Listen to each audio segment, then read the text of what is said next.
ये तो हत्यारा है और गाय का ही कर दिया गया है और गौहत्या का दोष है। देवी राधिका गोकुल के बाहर आती हैं। धोखा से यदि वृंदावन का नाम निकल जाए तो वृंदावन अभी मत समझना, तो अब ये सारी लीलाएं गोकुल में हो रही हैं। गोकुल में एक गड्ढा खोदती हैं, सारे तीर्थों का स्मरण करती हैं कि सारी नदियां अपने अपने नदियों का जल अपने अपने कमंडल में भर के लाके इस कुंड में छोड़ दें, जिससे भगवान कृष्ण को साथ ही बालकों को नहलाया जाए और इनको गौहत्या के दोष से मुक्त किया जाए। गांव के लोगों ने निर्णय दिया था कि जब तक ये बालक सातों नदियों में स्नान करके ना आ जाए, इसके परिवार के लोग ना आ जाएं, तब तक ये परिवार पवित्र नहीं माना जाएगा, गौहत्या का दोष लगेगा। पर बीच में राधिका जी के आ जाने से वहां एक कुंड खोदा गया। ये कुंड भी देवी राधिका ने खोदी थी और सारे नदियों को आवाहन करती हैं कि अपना अपना जल अपने अपने कमंडल में भर के लाएं और इस कुंड में छोड़ दें। सुबह ये कुंड जल से परिपूर्ण होगा और उसमें जिन लोगों को गौहत्या का दोष लगा है, इसमें स्नान करके तो पाप मुक्त हो जाएगा। सुबह ग्रामवासियों ने देखा तो सही में कुंड भरा हुआ है पानी से लबालब। ग्रामवासियों ने भी स्नान किए, भगवान कृष्ण को, बलराम को और स्वतंत्र संबंधी जो थे सब लोगों ने स्नान करवाया। गोकुल में ये राधा कुंड उस जमाने से आज तक है, कभी जाने का मौका है तो राधा कुंड में स्नान जरूर करना। उससे ये गौहत्या के दोष हटे जाएंगी। गौहत्या इत्यादियों का दोष, मनुष्य हत्या इत्यादियों का दोष हरे जंगी माने कठोर दोष उस राधा कुंड में स्नान कर लेने से मनुष्य के दूर हो जाया करते हैं। बोलिए वृंदावन बिहारी लाल की जय। बातों में ध्यान देते रहोगे तो इससे काम नहीं चलेगा। बछड़े चराने तो हम जाएंगे और हमारी शुद्धि भी हो गई। देवी राधिका के सारी शुद्धिकरण के बाद अपने गांव बरसाना चली जाती है। जब समय मिला करता है तो देवी राधिका अपनी सखी ललिता के साथ बरसाना से गोकुल खेलने के लिए आया करती है। कभी कभी ये भी अपने घर के छोटे छोटे बछड़ों को देवी ललिता के साथ में लाकर भगवान कृष्ण के बछड़ों के साथ चराने लगती हैं। बाल्यकाल था, किसी ने कोई विरोध किया नहीं। आज एक बकासुर नाम का दैत्य जो बगला का रूप धारण करने में सक्षम था, वो बगला का रूप धारण करके आता है। आज भी भगवान श्री कृष्ण बछड़ों को चराने के लिए ले जाते हैं। हरी हरी घास में बछड़ों को चरने के लिए छोड़ देते हैं और भोजन करने बैठ जाते हैं। इसने जैसे ही देखा कि अब ये बछड़ों को पानी पिलाने के लिए ला रहे हैं, वैसे ही बछड़ों पर तो आक्रमण नहीं किया। बछड़ों को पानी पिलाते हुए भगवान कृष्ण के ऊपर आक्रमण कर देता है कि बगला का रूप धारण किया हुआ था और बगला का प्रतिरूप का प्रकाश माना जाता है। भगवान श्री कृष्ण उसके दोनों चोंचों को पकड़कर फाड़ देते हैं और जैसे चोंचें फटती हैं वैसे उसकी मृत्यु हो जाती है।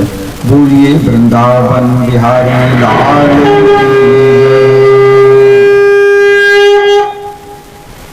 के लिए आते हैं।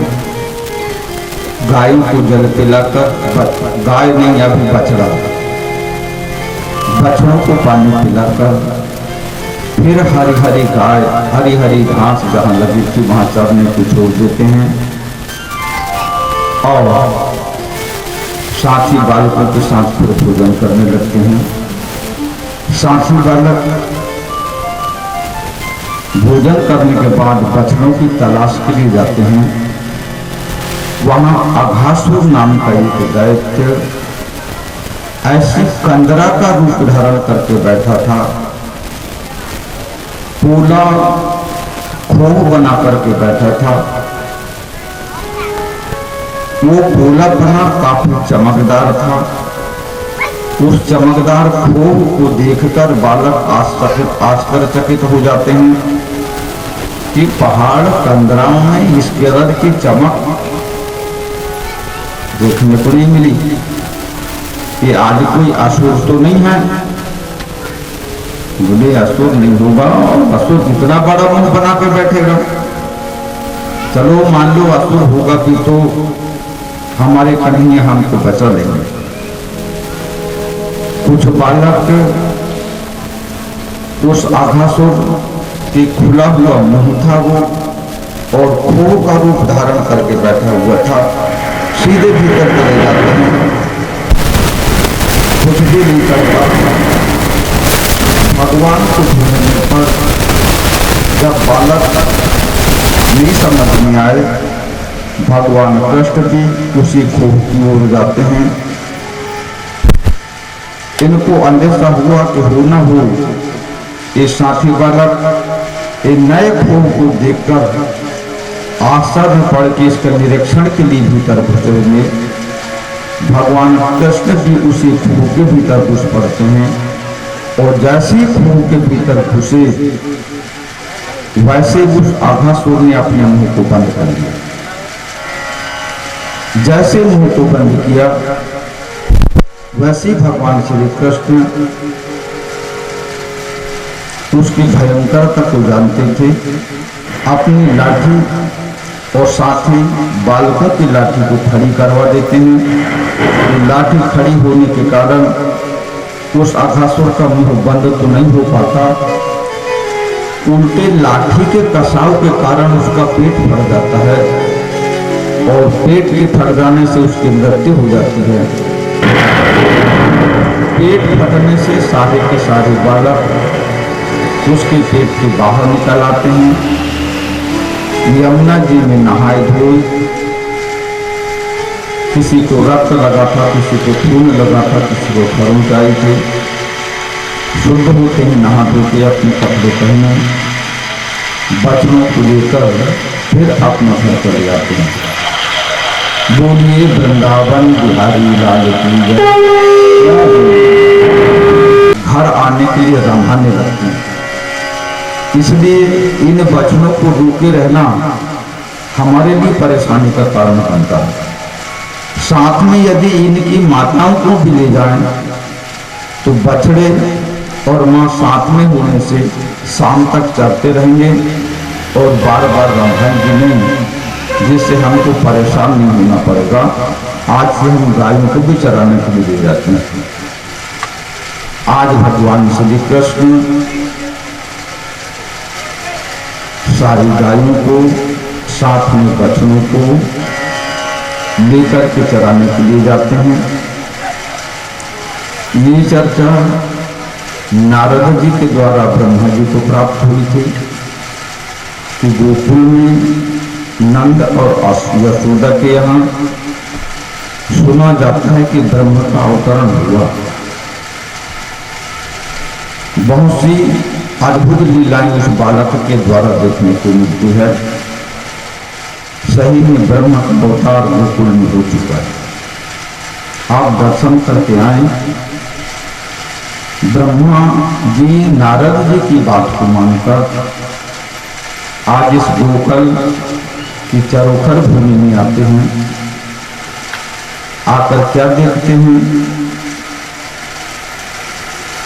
कि भगवान कृष्ण बछड़ों को तो चरने के लिए छोड़ दिए हैं पानी पिलाकर। साथी बालकों के साथ एक मंडली बनाकर बैठे हैं अपना भोजन दूसरे को, दूसरे का भोजन अपनी थाली में, अपने थाली का भोजन दूसरे के थाली में, दूसरी थाली का भोजन अपनी थाली में, खाते भी जा रहे हैं, बांटते भी जा रहे हैं, खाते भी जा रहे हैं, बांटते भी। ब्रह्मा जी को भ्रम होता है कि ये काय का भ्रम है। उसको पवित्रता में और अशुद्धता में भेद समझ में नहीं आता। दूसरे बालकों का जूठा खुद खा रहा है, अपना जूठा दूसरे बालकों को खिला रहा है। ये ब्रह्म हो ही नहीं सकता। इसमें पवित्रता तो नाम मात्र को देखने को नहीं मिलती। ये नारद जी तो घुमक्कड़ ऋषि हैं, कुछ का कुछ बोल देते हैं, किसी को ही भगवान बता देते हैं। मैं तो भगवान है कि दर्शनों को आया था, पर इनका आहार इतना निंद है, एक भगवान हो ही नहीं सकते। खैर हो भी सकते हैं तो अंदाजने में क्या फर्क पड़ता है। जो बछड़े घास चर रहे थे, उन बछड़ों को हाँक कर ब्रह्मा जी ने ये खोह में एक कंदरा में बंद कर दिया।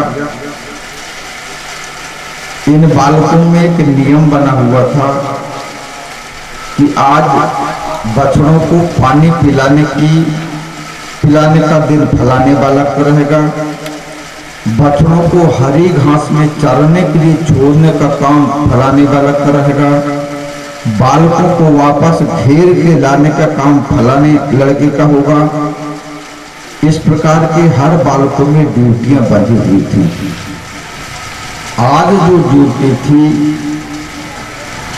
घास चरे हुए गायों को, बछड़ों को घेर के लाने की बारी भगवान कृष्ण की थी। लड़के तो भोजन ही करते रहे। बोले कन्हैया आज तुम्हारी बारी है बछड़ों को वापस घेर के लाने की। शाम का समय हुआ जा रहा है। भगवान कृष्ण अकेले उन बछड़ों को घेरने के, उन बछड़ों को घेर के लाने के लिए जाते हैं। उसके पहले ब्रह्मा जी ने सारे बछड़ों को, सारी गायों को एक खोह में बंद कर दिया। भगवान कृष्ण और आगे जाकर के देखने लगते हैं। तब तक जो बच्चे साथी भोजन कर रहे थे, इन सारे लड़कों को उठाया तो दूसरे खोह में बंद कर दिया। भगवान कृष्ण काफी खोज करते हैं। अंधेला होने लगता है। सहायता के लिए साथी बालकों के पास आते हैं तो यहाँ साथी बालक भी नहीं समझ में आते। भगवान कृष्ण समझ जाते हैं कि सारा का सारा कृत्य महाराज ब्रह्म का है और महाराज ब्रह्म अपनी चतुरता से पेश आकर मेरी परीक्षा देने जा रहे हैं। जब हरि माया दूर निवारी, राम सिया राम सिया राम सिया राम, नहीं ताहा रामा नाराज कुमारी। राम सिया राम सिया राम सिया राम, चाहे पंथा मिले गानु जारी। राम सिया राम सिया राम सिया राम, चाहे पंथा मिले गानु जारी। राम सिया राम सिया राम सिया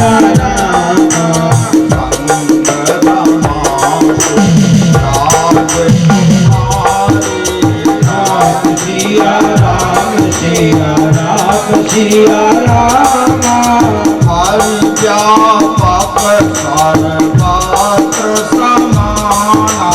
राम सिया राम सिया राम सिया राम, हर व्यापक सर्वत्र समाना। राम सिया राम सिया राम सिया राम, मैं जाना। राम सिया राम सिया राम सिया राम प्रेम भी प्रगट होहि मैं जाना। राम सिया राम। शाम का समय हो गया समझकर सारे बालक, सारी गाय, सारी बछड़े गोकुल के लिए वापस लौट के चले आते हैं। मास दिवस कर दिवस भा मरम न जाने कोई, रथ समेत रवि था कि वो निशा कवन विधि हो। यह मास दिवस का उल्लेख है, पर मास दिवस ये मृत्यु लोक के लिए लागू होता है। तो मास दिवस एक वर्ष के लिए परिवर्तित हो जाता है और महाराज ब्रह्म का जब एक मास व्यतीत होता है तो यह मृत्यु लोक का एक वर्ष व्यतीत हो जाता है। एक वर्ष बाद ब्रह्मा जी को स्मरण हुआ, यदि वो बालक ब्रह्म है तो बालक और गायों की क्या दशा होगी। यदि वो बालक ब्रह्म है तो उन बालकों की क्या दशा हुई होगी जो 1 साल से कंदरा में बंद है। पुनः लौट करके देखते हैं, जितने गाय और बछड़े छुपाए गए थे वो गाय और बछड़े चर रहे हैं और परिपुष्ट अवस्था में हैं। जितने बालकों को छुपाए गए थे वो सारे बालक भी परिपुष्ट अवस्था में भगवान कृष्ण के साथ खेल रहे हैं। कि जब ये बालक खेल रहे हैं तो मैंने छुपाया वो कौन है। जाके कंदरा के भीतर देखते हैं कि 1 साल में बिना आहार पानी के तो देवताओं की छटपटाहट चालू हो जाती है और ये बालक इस खो के अंदर हष्ट-पुष्ट तंदुरुस्त, हष्ट पुष्ट तन भय सुहाए, मानव अबहि घर ही पे आए। अरे हष्ट पुष्ट तन भय सुहाए। राम सिया राम सिया राम सिया राम सिया राम।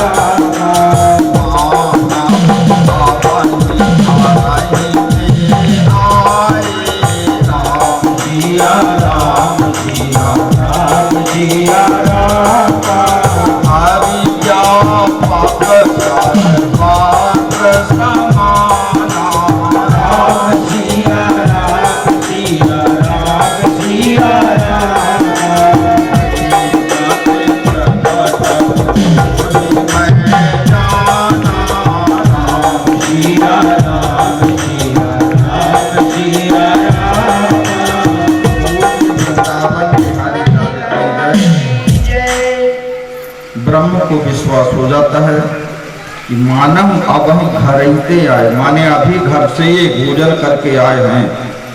1 साल से मैंने छुपा के रखा, शरीर में हल्की भी कुंभलाहट समझ में नहीं आ रही है, हष्ट पुष्ट तन भय सुहाए। उधर बछड़ों को, गायों को जिस कमरे में छुपाए थे वहां जाकर के देखते हैं कि उनका भी शरीर हष्ट पुष्ट था। ऐसे लग रहे थे कि मानो अभी अभी घर से भोजन करके आए हों। महाराज ब्रह्म भाग जाते हैं कि सही में भगवान विष्णु का अवतरण हो चुका है और ये बात भी करेंगे और परीक्षा लेने वाले ब्रह्म को तो चर्चा करना स्वाभाविक है। भगवान कृष्ण ने अपनी माया का संवरण समेट लिया। जब हरि माया दूर निवारी। राम सिया राम सिया राम सिया राम। निमंत्रण देते हैं सारे बालक, एक दूसरे को निमंत्रण देते हैं, बड़े उत्साहित होते हैं। इसमें उत्साहित होने का दूसरा कारण ये भी था कि सारे ने गौचारण किया था, वो कृत्रिम बनाए हुए थे। उनसे वो आनंद भगवान कृष्ण को नहीं प्राप्त हो पाया था। ये प्रकृति प्रदत्त बालकों को पाकर भगवान कृष्ण बड़े प्रसन्न होते हैं और चाहते हैं कि बालकाल की लीला एक बार तो हमने दही मही और माखन चुराए तो प्रभावती ने पकड़ के लाई, तो हमको तो नहीं पकड़ पाई, अपने पति लक्ष्मी नारायण को पकड़ के पेश की थी और उनका पति तब से सारे गांव में उपहासित रहा करता है कि गांव की दही नहीं चुराता है ये लक्ष्मी नारायण। प्रभावती का पति और बदनाम बेचारे कन्हैया और मनसुख का हुआ करता है। आज तक समाज में वो वास्तविक जिंदगी नहीं जी पा रहा है और साथी बालकों को प्राप्त कर भगवान कृष्ण बहुत प्रसन्न हुए। आज जन्मोत्सव मनाया जा रहा है, सारे बालक घर में हैं। बाल्यकाल का दिन याद आता है कि आज किसके किसके घर का दही नहीं चुराया जाए। उतरा जी थोड़ी उधर करो ना, परिक्रमा लगाती बन जाए जिसमें, थोड़ा और उधर। आज दही नहीं, भगवान कृष्ण बोलते हैं कि दूसरे के घर के दही चुराने में तो भाग के अपने घर आने में काफी देर लग जाता है। हमारी माता कितने दही चुरा लो, कितने माखन खा लो, कितने मड़का फूल डालो, कभी गुस्सा नहीं होती। जिसने जो भी लाया हो, मेरी माँ बहुत दयालु है, पर्वत बना सकता है। आज यहाँ माह में हमारे घर में खेला जाए, सारे बालक मिलकर आज भगवान कृष्ण के घर में खेलते हैं। बालकाल छोटा हुआ करता है पर अभी भगवान बालक नहीं थे। छेती है कि मेरे दरवाजे के ऊपर जो ये दो झाड़ हैं बेचारे, सारी ठंड सहन कर रहे हैं, गर्मी सहन कर रहे हैं, बरसात सहन कर रहे हैं।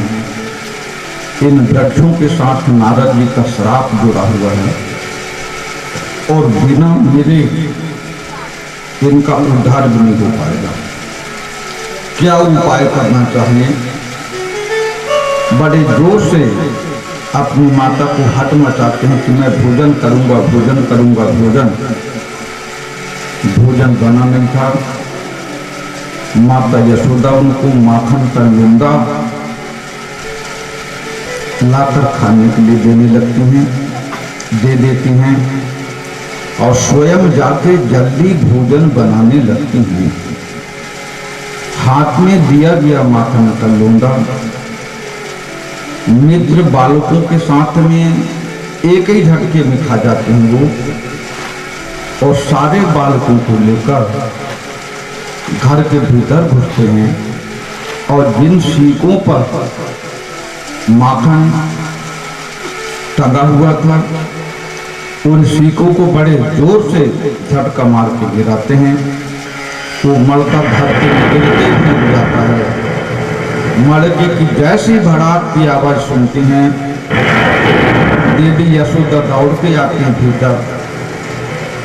बाहर बछड़े चराने जाता है तो कंस उत्पात मचाता है, कोई ना कोई दैत्यों को भेजा करता है और घर में तो कीमती कीमती हंडिया मड़का फूलता है। कितना बड़ा मड़का फूल डाला मैं, उसमें तो 5 किलो घी तैयार हुआ होता, पूरी मलाई भर के में बिछोड़ दिया। सारे बालक कन्हैया का साथ छोड़कर भाग जाते हैं। पहले तो माता यशोदा ने चाही कि छड़ी से खूब मारने को, पर ढूंढने पर छड़ी नहीं मिलती। उल्टे वहां धान कूटने का एक उखल रखा हुआ था जो अब तो उखल देखने को नहीं मिलता, ना तो मूसर देखने को मिलता है। मूसर से धान छड़ते छड़ते में चावल छड़ते छड़ते वो उखल का खेत जब आड़ के पार हो जाया करता था तो सियाने लोग उस उखल को निकाल के फेंक देते थे और दूसरी उखली जमाया करते। ऐसा खराब उखल पड़ा हुआ था बाजू में, झाड़ी तो नहीं मिली, वो ऊखर मिला। उस ऊखर को खींचती हैं और रस्सी से बड़े जोर से भगवान कृष्ण को बांध देती हैं कि खुले रहता है तो कोई न कोई उत्पात करता है, कहीं दूसरे के घरों को उत्पात करेगा, कहीं घर का। बैठ, जब तक भोजन ना बन जाए तब तक इसी तरह से बैठा रहना। माता जाकर फिर वो चावल दाल वाली रसोई को देखने लगती हैं। भगवान श्री कृष्ण उस ऊखल को घसीटते हुए आते हैं।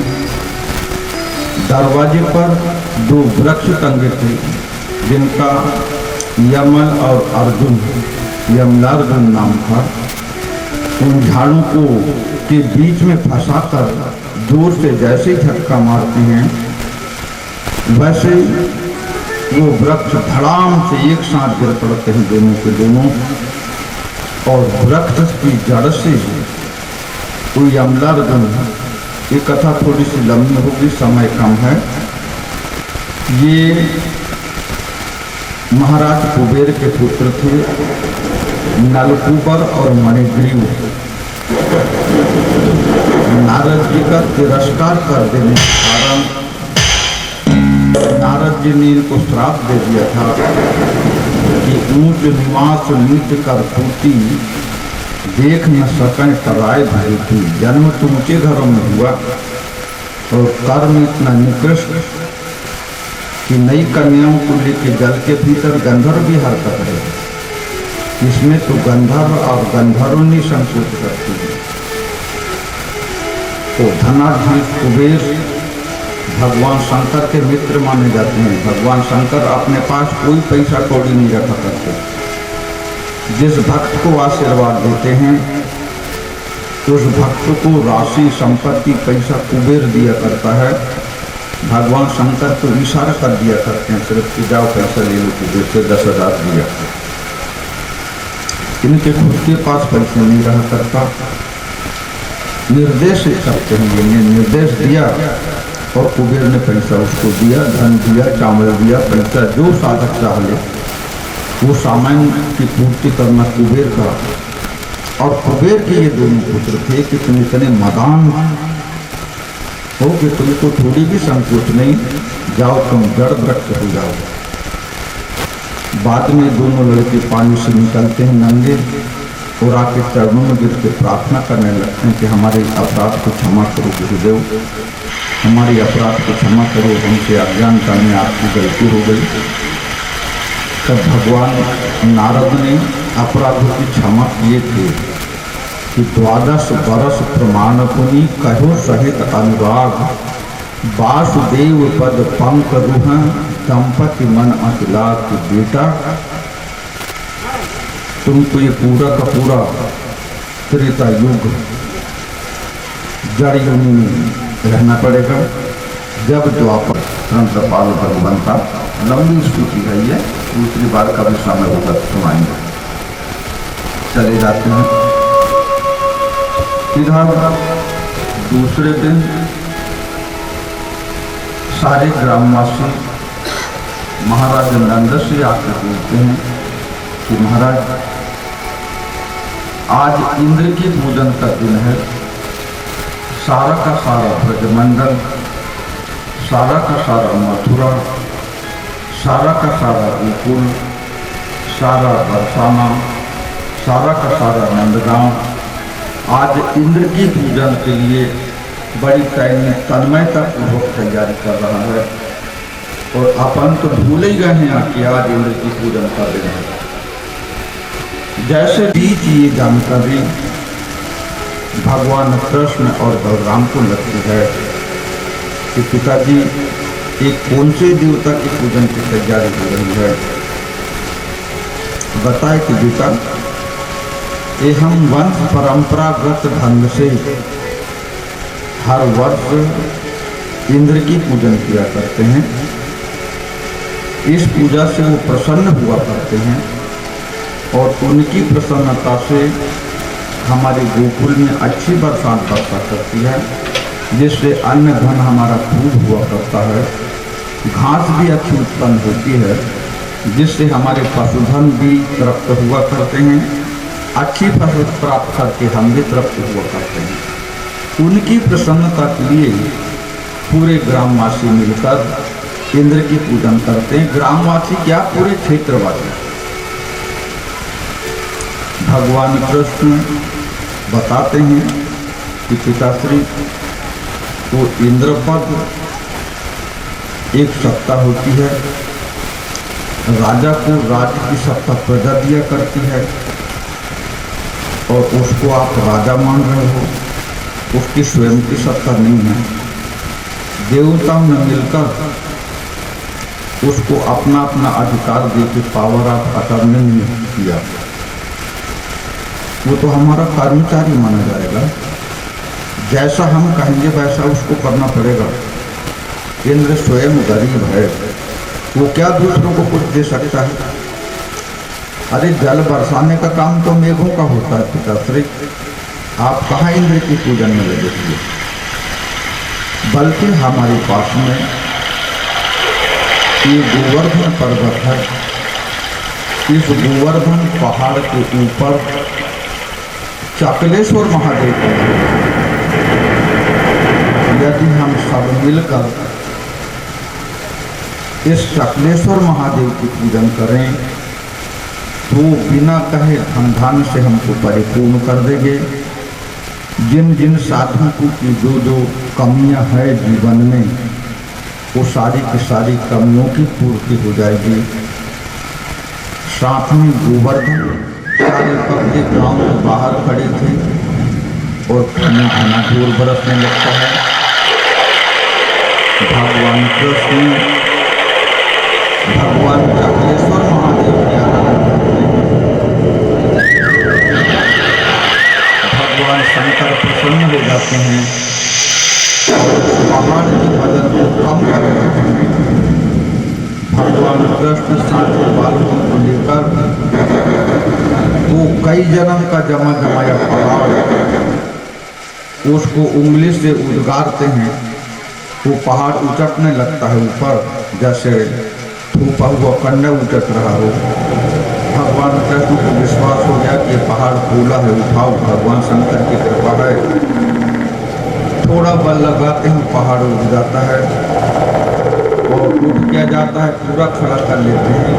क्यों? वो बालक को नहीं लाए जाता है कि सारा का सारा क्रोध ये इंद्र का भाई था, ये प्रबंध है, मेघ का है, ये मूसला का है। बहुत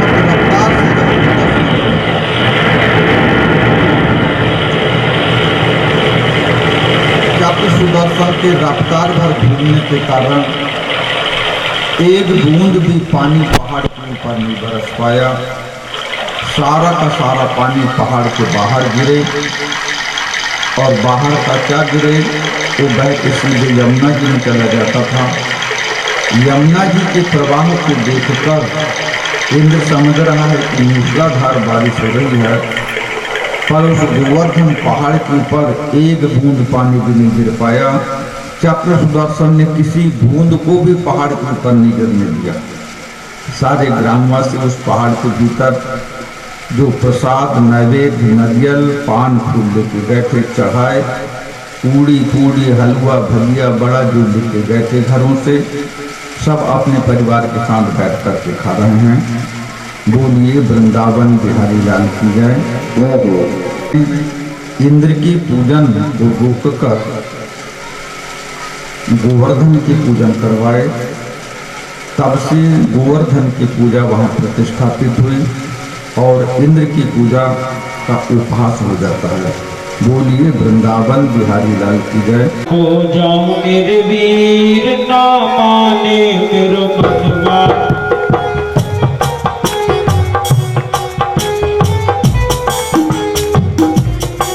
मैं तो गोवर्धन हो जाऊं मेरे वीर ना माने मेरो मनवा।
कोई बीरिया रे राधा मैया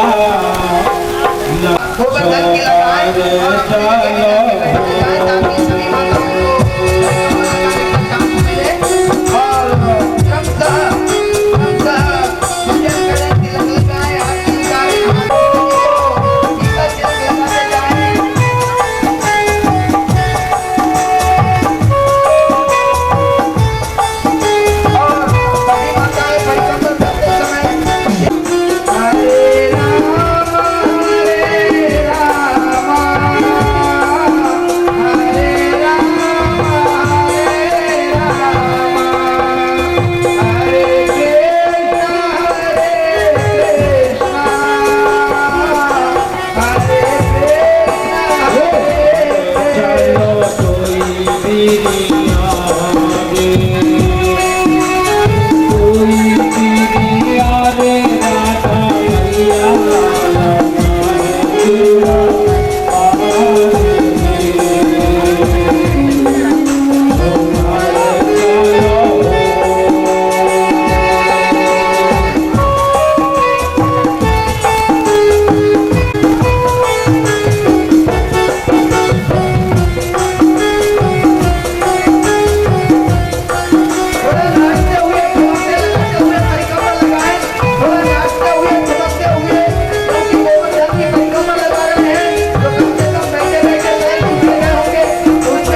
आज हमारे सामने शक्ति सामने खड़ी हैं और एक उंगली लगाए हुए श्री कृष्ण के साथ में खड़ी है।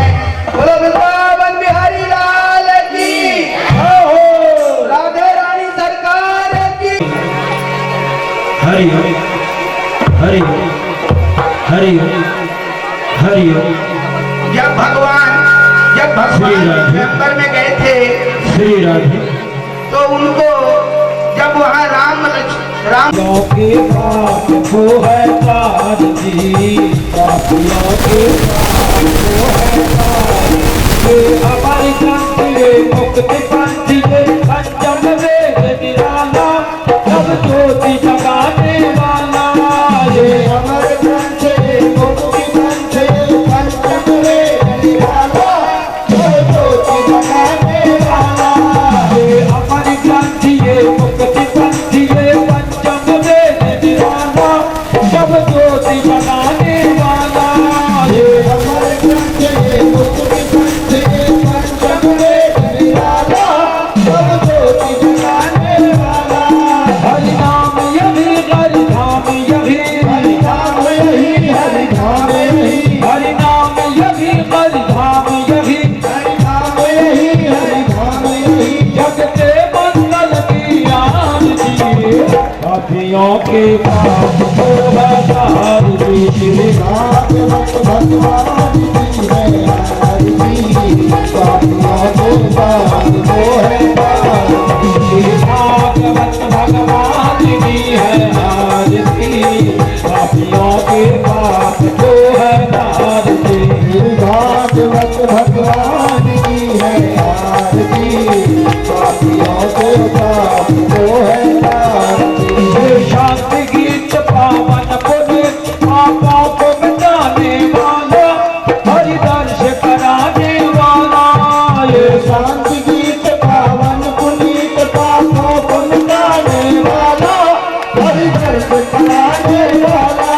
ये शांति गीत पावन पुनीत पापों को मिटाने वाला, हरि दर्श कराने वाला।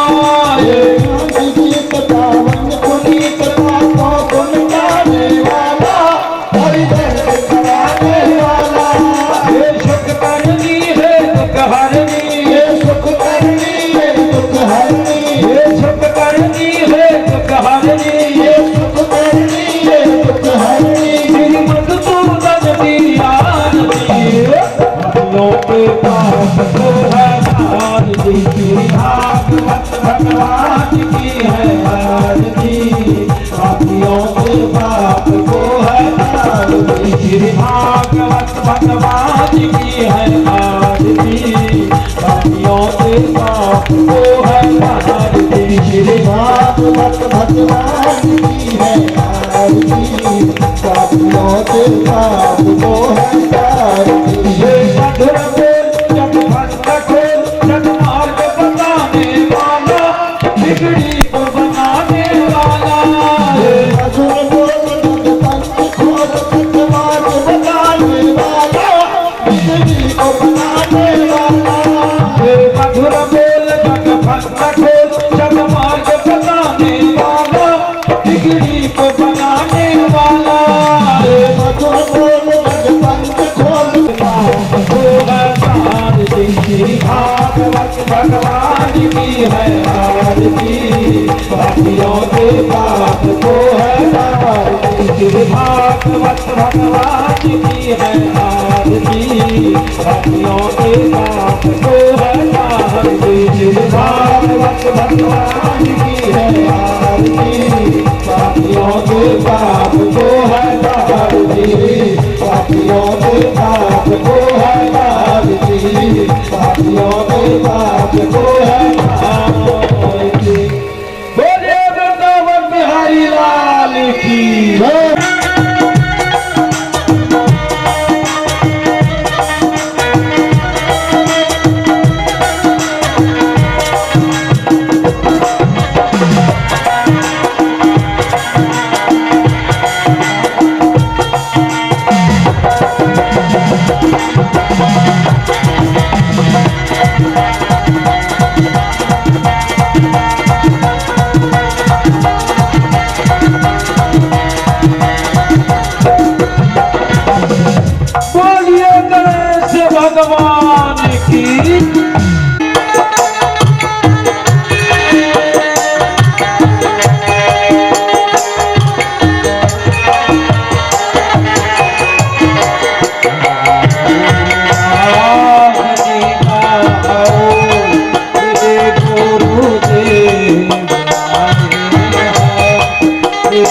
गुरुदेव आए हैं।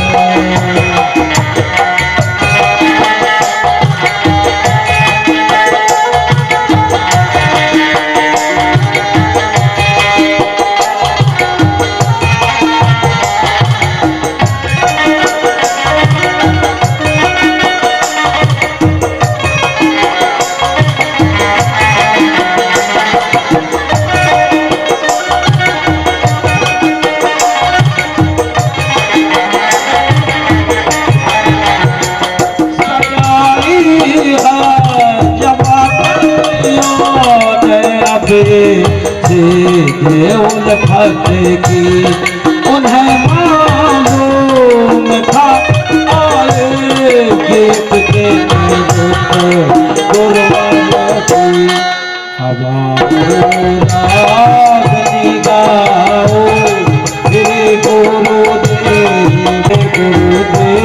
आए हैं।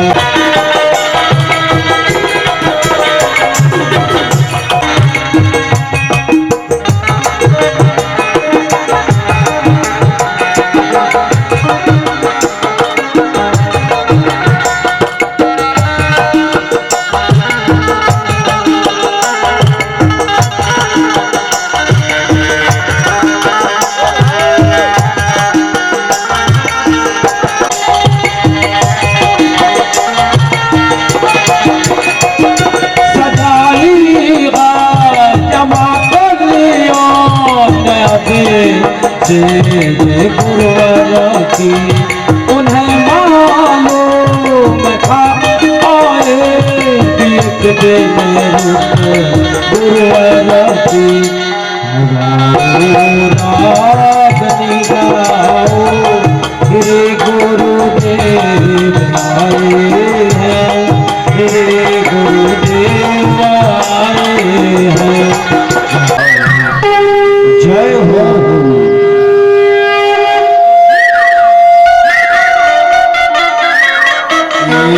समय सब सहित समाजा राम सिया राम सिया राम सिया राम।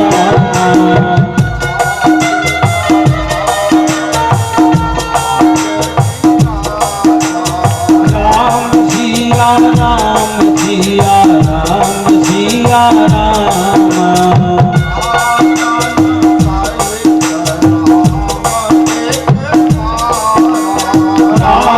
सिया राम सिया राम।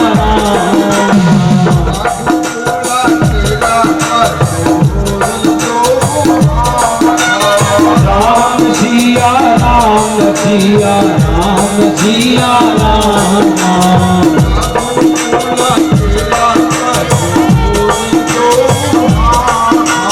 राम सिया राम सिया राम सिया राम।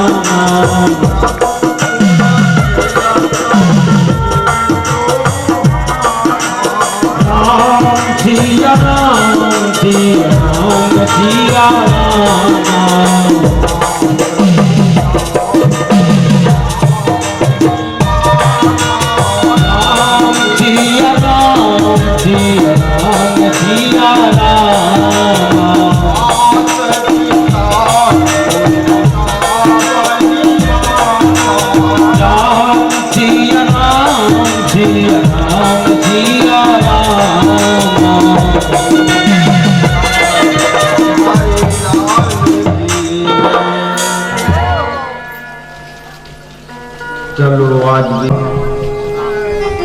भगवान कृष्ण जी को प्राप्त हुई थी,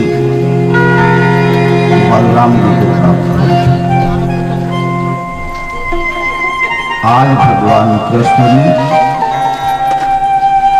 कंस वगैरह कंस है, न्यूग रूप है, बाला है, ऐसे 8 भाइयों को एक साथ मारा था। कंस के यहाँ कोहराम मचा हुआ था। अपने माता पिता, अक्रूर के द्वारा जानकारी लगी कि कृष्ण कंस को मार डालने से काम पूरा नहीं हो जाता। अभी तुम्हारे माता पिता वसुदेव और देव के जेल खाने में बंद है, उनको बंधन मत करो। जब की कथा में भगवान कृष्ण अपने माता पिता की हथकड़ियाँ छुड़वाते हैं, उनको बंधन मुक्त करते हैं। उनके विशेष आग्रह पर अपने माता पिता के साथ उनके आवास पर जाते हैं, उनको आश्वस्त करके फिर उसी बगीचा में आते हैं जहां इसके पहले ये रुके हुए थे। मथुरा पहुंचने पर वहां महाराज नंद से प्रार्थना करते हैं कि बाबा, मैं बहुत जल्दी भावना से युक्त होकर मेरे माता पिता वसुदेव देवकी को परेशान न करे, मेरे परिवार को। इसलिए जब यहाँ की व्यवस्था अच्छी हो जाएगी तब मैं वृंदावन देखने के लिए आऊंगा। महाराज नंद आज तक भगवान कृष्ण को अपना बेटा ही मान रहे थे, पुत्रवत स्नेह करते थे। माता यशोदा भी आज तक भगवान कृष्ण को अपना बेटा ही मानती थी। यहाँ आने पर अक्रूर के द्वारा यह रहस्य उजागर होता है। वसुदेव देवकी को जेल खाने में बंद देखकर भगवान कृष्ण को भी विश्वास होता है कि सही में मेरे जन्मदाता माता पिता तो वसुदेव और देवकी हैं। उनको पाकर बड़े खुश होते हैं। आवास में आने के बाद महाराज वसुदेव ने सोचा कि इतने दिनों तक मेरे एक बालक महाराज नंद के यहाँ पर ये घुसे, इनका साक्षात्कार कर नहीं हो पाया है। सभी स्वजन संबंधियों को बुलाकर भगवान कृष्ण का क्षौराधिकरण होता है, जनेऊ संस्कार करवाते हैं। फिर सोचे कि यदि ये बालक गांव में रहेंगे तो इनकी पढ़ाई लिखाई संपन्न नहीं हो पाएगी। गांव के स्कूल में यदि दाखिला दिलवाता हूं तो भी वाद विवाद होते रहेगा और वाद विवादों में लड़कों का मन भटक जाया करेगा और अच्छा विद्यार्थी नहीं कर पाएंगे। इसलिए महाराज वसुदेव को कर्तव्य सूझा कि दूर से दूर ऐसी जगह पर इनका एडमिशन करवाया जाए जिससे ये गांव के वातावरण से दूर ही रहा करे। उज्जैन में एक सांदीपनी ऋषि रहा करते थे, उनका गुरुकुल चला करता था। महाराज वसुदेव दोनों बालकों को लेकर उज्जैन जाते हैं और उज्जैन में सांदीपन ऋषि के यहाँ उनका दाखिला दिलवा देते हैं। दोनों भाई बड़े तन्मयता के साथ वहां पढ़ने लगते हैं। महाराज सांदीपन भी ऐसे होनहार बालकों को पाकर बड़े प्रसन्न होते हैं। जो विद्या नहीं बताना चाहिए उन विद्याओं का भी बोध महाराज संजीवन करवाते हैं। अपने साथी अन्य ऋषि जो विद्या में निष्णात थे, पारंगत थे, ऐसे कुशल ऋषियों को बुलवाकर भगवान कृष्ण और बलराम जी को एक दो नहीं 16 संस्कारों से युक्त 64 कलाएं सिखाई जाती हैं। भगवान कृष्ण बड़ा मन लगाकर गुरु सेवा कैसा करना चाहिए, गुरु की आज्ञा में कैसा रहना चाहिए, इस विधि का पालन करते हुए सांदीपन ऋषि के आश्रम में विद्या अध्ययन करने लगते हैं। गुरु ग्रह पढ़न गए रघुराई, राम सिया राम सिया राम सिया राम। आलप काल सीता सब आई, राम सिया राम सिया राम सिया राम। जाते लाग लछुआ पासा, राम सिया राम सिया राम सिया राम। लक्ष्मण कहो सकल इतिहासा, सीता विनय गुण शीला। राम सिया राम सिया राम सिया राम।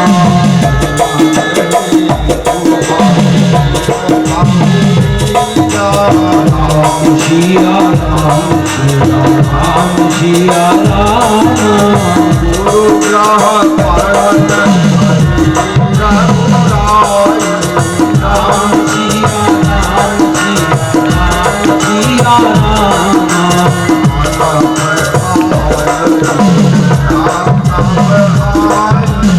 राम सिया राम सिया राम सिया राम।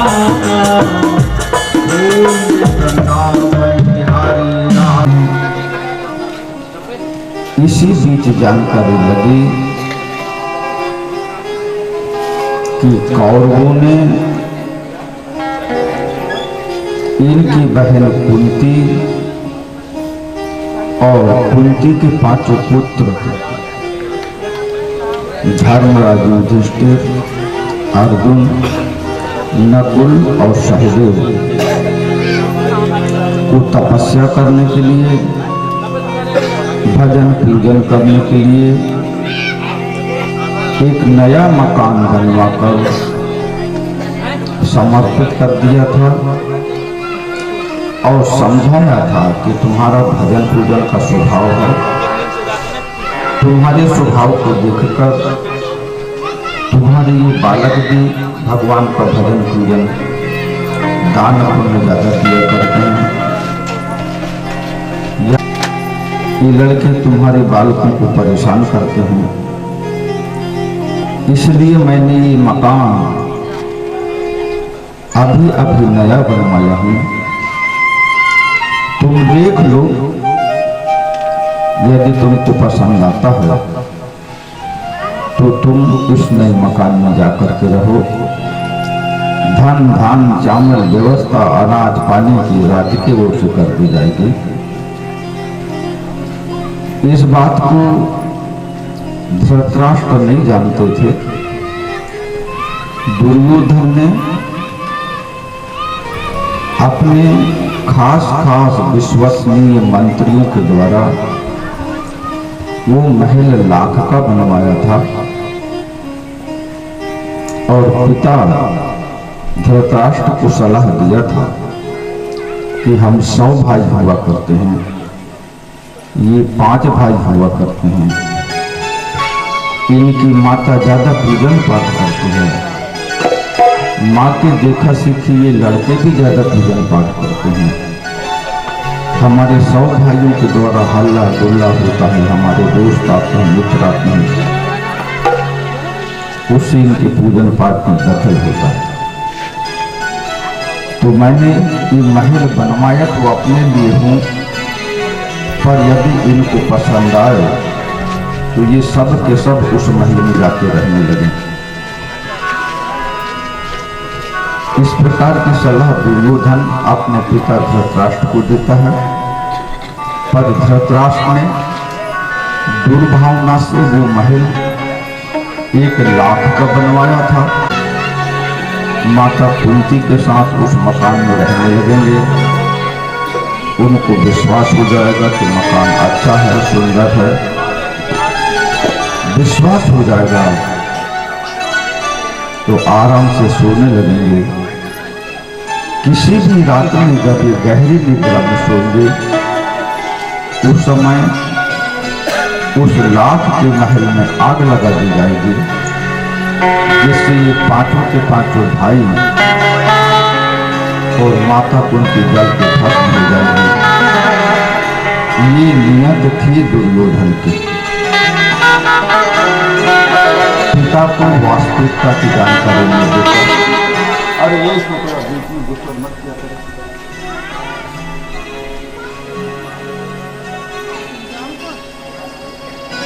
जब वे विश्वस्त हो जाएंगे, रहने लगेंगे, उस मकान में आग लगा दी जाएगी, और जब आग लग जाएगी तो कुंती को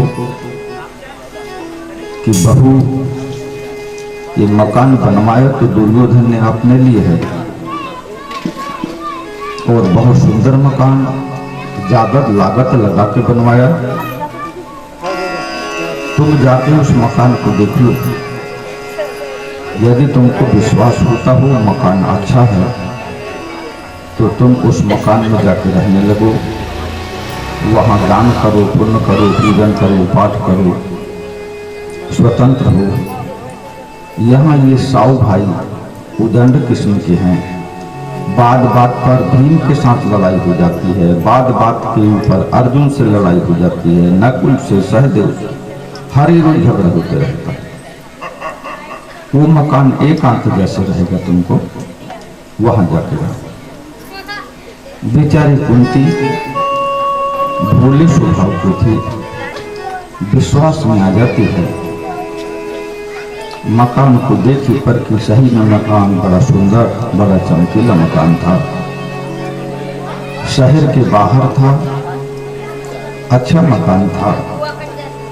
विश्वास हो गया कि यहाँ मेरी भजन भक्ति अच्छे ढंग से होने लगेगी, और मेरा देखे सीखी मेरे बालक भी भगवान के पूजन पाठ या मन लगा के करेंगे।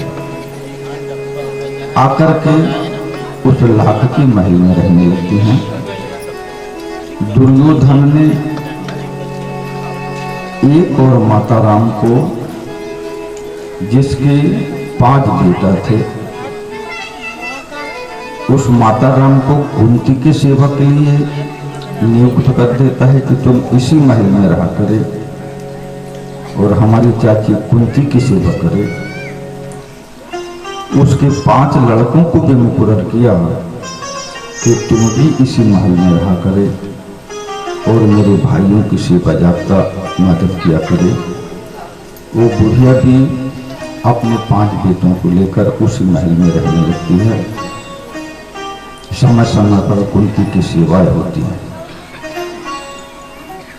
जिस दिन ये मकान में जाने लगे थे, उस दिन दुर्योधन ने इतनी सावधानी बरता था कि इन 5 भाइयों में से किसी को भी ना तो भीष्म पितामह से मिलने दिया था और ना तो महाराज विदुर से मिलने दिया गया था। पर महाराज विदुर को किसी प्रकार से इस घटना की जानकारी मिल रही थी। अकेले में समय नहीं मिल पाने के कारण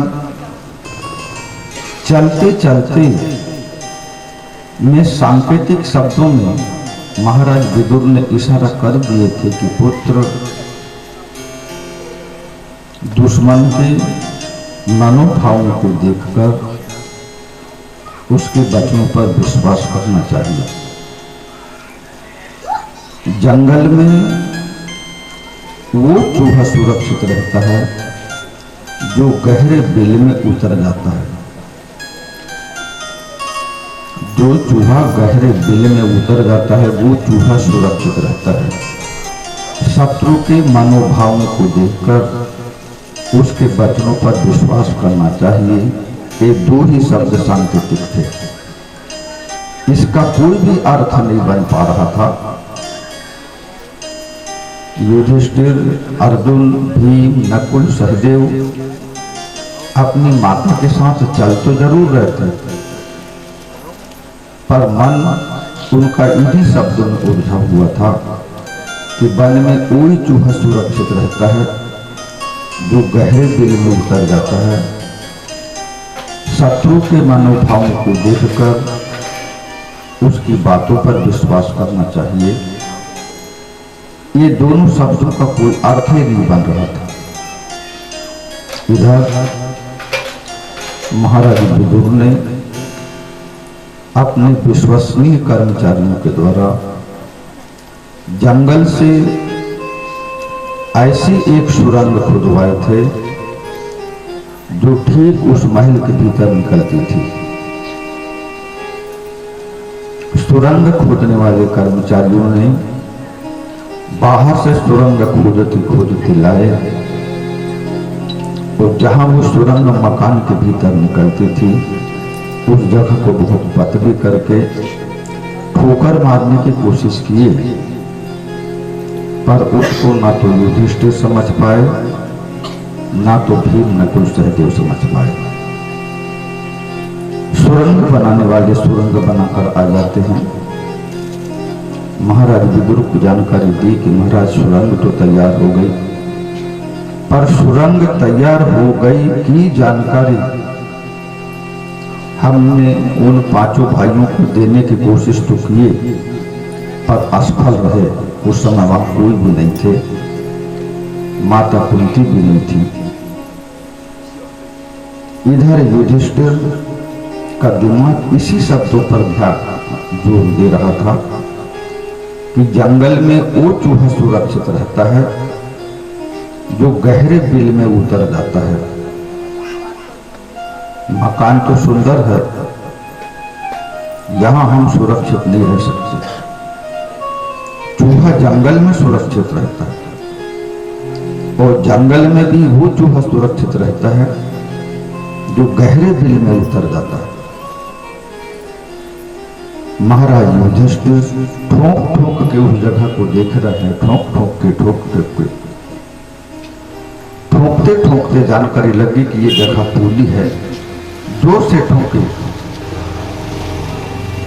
तो वहां का पलस्तर टूट जाता है और एक बहुत बड़ी सुरंग समझ में आती है। वहां से उतर के देखते हैं तो सुरंग की रास्ता बाहर निकली हुई थी। समझ जाते हैं कि इस मकान में रहने पर अनिष्ट की संभावना है। अपनी माता कुंती को पहले निकाले, चारों भाइयों को सुरंग के जरिए बाहर निकालते हैं। युधिष्ठिर स्वयं निकलते हैं। भीम को गुस्सा आ जाती है कि देखो हम परिश्रम करते हैं, कमाते हैं, खाते हैं, परिश्रम नहीं भी करते तो खाते हैं तो अपने पिता के अधिकार का धन खाते हैं और हमारे साथ इतना बड़ा षड्यंत्र कि लाख के महल में हमको रहने के लिए भेजे, रात्रि में हम विश्वास के साथ सो गए होते, गहरी नींद में रहते थे तो आग लगा देता। महाराज भीम ने उठाए माचिस और जैसे ही आग से लगाए तो मकान लाख का तो धाय धाय करके जल पड़ता है, सारे महल में आग लग जाती है। वो बेचारी सेविका 5 बेटों को लेकर सेवा करने के लिए दुर्योधन रखा था, वो 5 पुत्रों के सहित उस मकान में जल के मर जाती है। मकान में आगे लग गई मकान में, आगे लग गई मकान में, आगे लग गई मकान में, आगे। ये जानकारी धृतराष्ट्र को भी लगी, महाराज भीष्म को भी लगी, शकुनी आदि सबको लगी। शकुनी को उतना दुख तो नहीं हो रहा था, क्योंकि शकुनी जानता था कि युधिष्ठिर विद्वान है, और मैंने सांकेतिक भाषाओं में इशारा कर दिया था। ये पांचों भाई अपनी माता के साथ सुरक्षित निकल गए इस महल से। वहां जाकर देखने पर वो बुढ़िया जो सेविका के रूप में थी और उसके बेटा 5 जो सेवा करने के लिए रखे गए थे, 5 बेटा और बुढ़िया दल के मर जाते हैं। उनको प्रचारित किया गया कि कुंती अपने